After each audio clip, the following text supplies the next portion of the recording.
Автоматизированная информационная система «Единый реестр преступлений и проступков» запущена в работу с 1 января 2019 года. Начиная с этого времени, по сегодняшний день, в систему внесено более 600 изменений, дополнений и исправлений. На сегодняшний день разработаны и проходит тестирование модули системы по подозреваемым и обвиняемым лицам, а также модуль следственного судьи.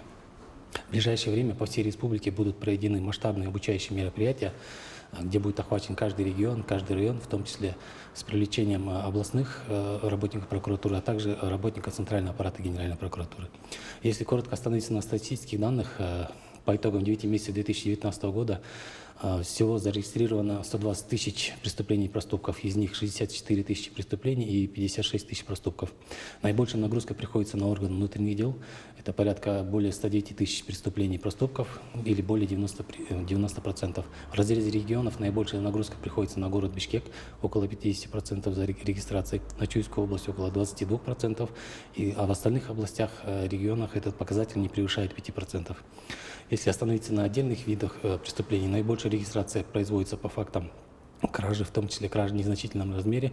Это около 28 тысяч или более 22% от общего числа регистрации.